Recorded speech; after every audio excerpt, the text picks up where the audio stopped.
நம்மை எதிர்நோக்கி இருக்கும் இந்த முஹர்ரம் மாதம் வெறுமனே நாட்காட்டியில் புரளும் ஒரு புதிய மாதத்தின் தொடக்கமல்ல. இது சாதாரணமான ஒரு மாதமும் அல்ல.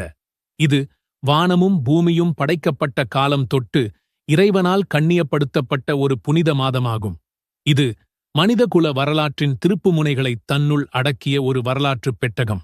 ஆம், நம்முடைய ஈமானை, இறை நம்பிக்கையை மீண்டும் ஒருமுறை உரசிப் பார்த்து அதனை பலப்படுத்தக்கூடிய எண்ணற்ற படிப்பினைகள் இதில் பொதிந்து கிடக்கின்றன. ஆதம் அலைஹிஸ்ஸலாம் அவர்களின் நெகிழ்ச்சியான பாவமன்னிப்பு முதல் இமாம் ஹுசைன் ரலியல்லாஹு அன்ஹு அவர்களின் தன்னிகரில்லா தியாகம் வரை இந்த மாதத்தில் நடந்த 5 மகத்தான சம்பவங்கள் என்னென்ன தெரியுமா?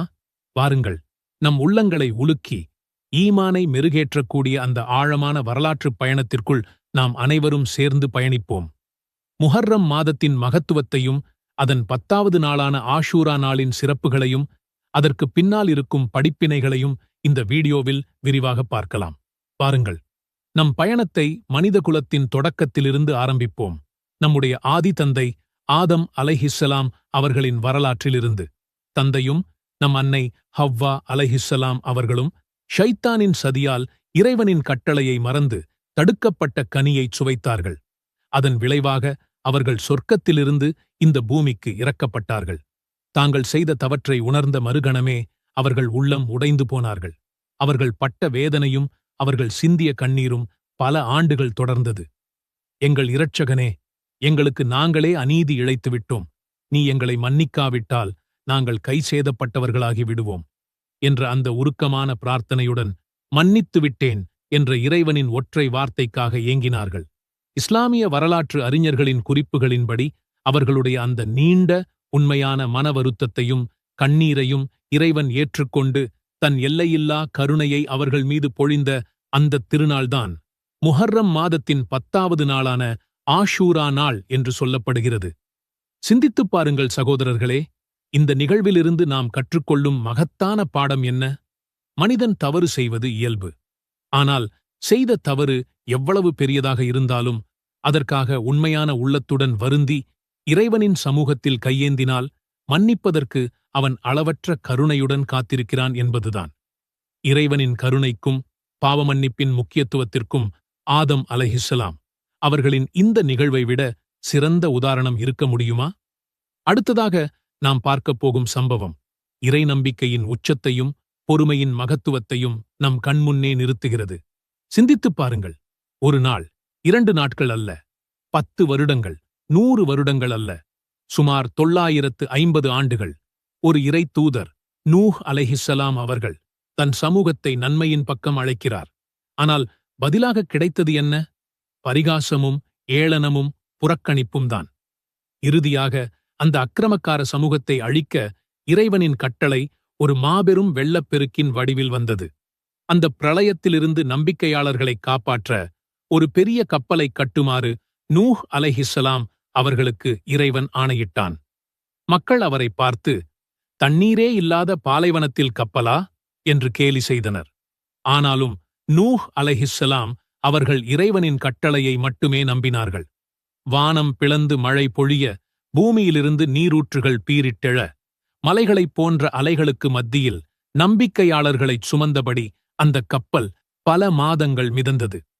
சில வரலாற்றுச் செய்திகளின்படி இறுதியில் இறைவன் அந்த நீரை வற்றச் செய்து அந்த கப்பல் பாதுகாப்பாக ஜூதி என்ற மலையின் மீது தரை தட்டிய அந்த வெற்றித் திருநாள் முஹர்ரம் மாதத்தின் 10வது நாளான ஆஷூரா நாளாகும். அதற்கு நன்றி செலுத்தும் விதமாக நூஹ் அலைஹிஸ்ஸலாம் அவர்களும் அவருடன் இருந்தவர்களும் அன்று நோன்பு நோற்றதாகவும் சொல்லப்படுகிறது. இந்த நிகழ்வு நமக்குத் தரும் பாடம், சோதனைகள் கடல் போல நம்மைச் சூழ்ந்தாலும் இறைவனின் மீது அசைக்க முடியாத நம்பிக்கை வைத்து பொறுமையாக இருந்தால் இறுதியில் வெற்றி எனும் கரை நம்பிக்கையாளர்களுக்குத்தான் சொந்தம். இப்போது நாம் பார்க்கப் போகும் சம்பவம்தான் ஆஷூரா நாளின் மையப்புள்ளி என்றே சொல்லலாம். சத்தியத்திற்கும் அசத்தியத்திற்கும் நடந்த ஒரு மாபெரும் போராட்டத்தின் உச்சகட்டம் இது. எகிப்தை ஆண்ட ஃபிரவுன், நானே உங்கள் மிகப்பெரும் இறைவன் என்று ஆணவத்தின் உச்சியில் நின்று பனூ இஸ்ரவேல் சமூகத்தினரை அடிமைகளாக நடத்தி சொல்ல முடியாத சித்திரவதைகளைச் செய்தான். அம்மக்களை மீட்க இறைவன் மூசா அலைஹிஸ்ஸலாம் அவர்களை தூதராக அனுப்பினான். பல அற்புதங்களை நேரில் கண்டும் ஃபிரௌனின் ஆணவம் அடங்க மறுத்தது. இறுதியாக இறைவனின் கட்டளைப்படி மூசா அலைஹிஸ்ஸலாம் அவர்கள் பனூ இஸ்ரவேல் மக்களுடன் இரவோடு இரவாக எகிப்தை விட்டு வெளியேறினார்கள். இதையறிந்த ஃபிரௌன் தனது பெரும் படையுடன் அவர்களை பின்தொடர்ந்தான். கண்முன்னே பிரம்மாண்டமான செங்கடல், முதுகுக்குப் பின்னால் மரண ஓலத்துடன் ஃபிரௌனின் படை. அந்த இக்கட்டான நொடியில் மக்கள் செய்வதறியாது திகைத்தபோது மூசா அலைஹிஸ்ஸலாம் அவர்கள் செய்தது என்ன தெரியுமா? தன் கையிலிருந்த கோலை அல்ல, தன் உள்ளத்திலிருந்த இறை நம்பிக்கையைத்தான் நம்பினார்கள். இறைவனின் கட்டளை வந்தது. தனது கைத்தடியால் கடலில் அடிக்குமாறு கூறப்பட கடல் இரண்டாகப் பிளந்து இருபுறமும் மலைபோல் அலைகள் நிற்க நடுவில் உலர்ந்த பாதை உருவானது. மூசா அலைஹிஸ்ஸலாம் அவர்களும் அவர் சமூகத்தாரும் அந்த பாதையை கடந்து மறுகரையை அடைந்தனர். ஆணவத்துடன் அவர்களை பின்தொடர்ந்து அதே பாதையில் வந்த ஃபிரௌனும் அவனது படையும் நடுவில் சிக்கிக் கொண்டபோது இறைவன் அந்த நீரை மீண்டும் இணையச் செய்தான். ஆணவத்தின் மொத்த உருவமாயிருந்த ஃபிரௌனும் அவனது படையும் கடலில் மூழ்கடிக்கப்பட்டனர். நபிகள் நாயகம் ஸல்லல்லாஹு அலைஹி வஸல்லம் அவர்கள் மதீனாவிற்கு வந்தபோது யூதர்கள் இந்த நாளில் நோன்பு நோற்பதைக் கண்டார்கள். காரணம் கேட்டபோது, இந்த நாளில்தான் அல்லாஹ் மூசாவையும் இஸ்ரவேலர்களையும் காப்பாற்றி ஃபிரௌனை அழித்தான், அதற்கு நன்றி தெரிவித்து மூசா நோன்பு நோற்றார் என்றனர். அப்போது நபி ஸல்லல்லாஹு அலைஹி வஸல்லம் அவர்கள், மூசாவுக்கு உங்களை விட நானே அதிக தகுதியானவன் என்று கூறி தாமும் அந்த நாளில் நோன்பு நோற்று தம் தோழர்களுக்கும் நோற்கும்படி கட்டளையிட்டார்கள். அநீதி எவ்வளவு வலிமையாகத் தெரிந்தாலும் அது ஒரு நாள் இறைவனின் சக்தியால் தூள் தூளாகும் என்பதும், சத்தியத்திற்காக நிற்பவர்களுக்கு இறைவனின் உதவி நிச்சயம் என்பதும் இந்த நிகழ்வு நமக்குத் தரும் அழியாத பாடம். ஒரு மீனின் வயிற்றில் 3 அடுக்கு இருள்களுக்குள் ஒரு மனிதர் உயிரோடு. கற்பனை செய்ய முடிகிறதா? அதுதான் யூனுஸ் அலைஹிஸ்ஸலாம் அவர்கள் இருந்த நிலை. நீனவா என்ற ஊர் மக்களுக்கு ஏகத்துவப் பிரச்சாரம் செய்தார்கள். மக்கள் ஏற்க மறுத்ததால் இறைவனின் அனுமதி வருமுன்பே கோபத்துடன் வெளியேறினார்கள்.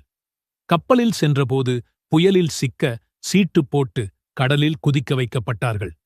அப்போது ஒரு பெரிய மீன் அவரை விழுங்கியது. உலகத்தின் எந்த சக்தியாலும் அவரை காப்பாற்ற முடியாது. ஆனால் அங்கே ஒரு சக்தி இருந்தது. அதுதான் பிரார்த்தனையின் சக்தி. மீனின் இருள் சூழ்ந்த வயிற்றில் தன் தவறை உணர்ந்து, உன்னைத் தவிர வணக்கத்திற்குரியவன் யாருமில்லை, நீ தூய்மையானவன், நிச்சயமாக நான் அநியாயக்காரர்களில் ஒருவனாகிவிட்டேன் என்று மனமுருகி இறைஞ்சினார்கள். இறைவன் அவர்களின் அந்த தனிமையின் பிரார்த்தனையை ஏற்றுக்கொண்டான்.